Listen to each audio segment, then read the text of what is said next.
Step 3, converting a continuous peripheral IV infusion to a saline lock, and then we will be discontinuing the IV. Okay, today I will show you how to convert a continuous infusion to a saline lock. For example, the patient has had a continuous IV infusion of normal saline, and we received an order that the patient no longer needs the continual infusion of fluids, but we still need the IV. So we're going to go ahead and convert it to a lock. So I'm going to go ahead and put my gloves on.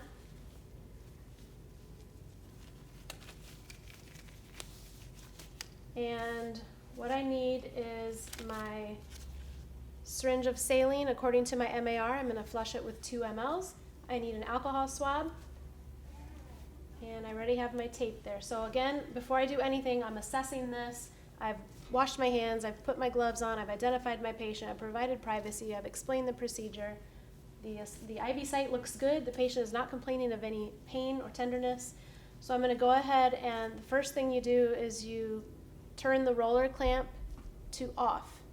So put it all the way down so it's no longer dripping, because if you disconnect this before you turn it off, fluid's going to go everywhere. So make sure you turn the roller clamp to off.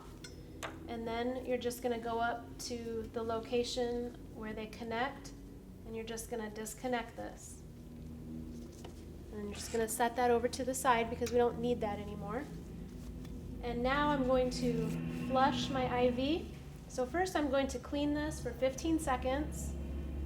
I'm going to let that dry.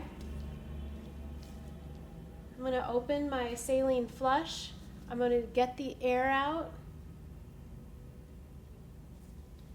And I'm going to attach the flush to the port. I'm going to push, and I'm going to pull back, and yes, I see some blood flow, looks good. And then I'm going to flush the 2 ml saline into my IV. And it's flushing good, no swelling, no infiltration. Then I'm going to disconnect my saline flush. I'm going to clamp the tubing again. If I don't clamp the tubing, there's a tendency that the blood flow from the vein backflows into the extension tubing. So that's why you clamp it. And then you just keep it secure like that, and then you document it as such. So now, a few hours goes by and we receive an order that now the patient doesn't need his saline lock anymore because he's going to go home. Great news. So you come into the room, wash your hands, provide privacy, identify the patient, put your gloves on, everything like that. Hey, Mr. Smith, you get to go home. We're going to take your IV out.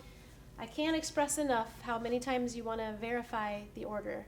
You don't want to take an IV out on somebody who's not supposed to get their IV taken out.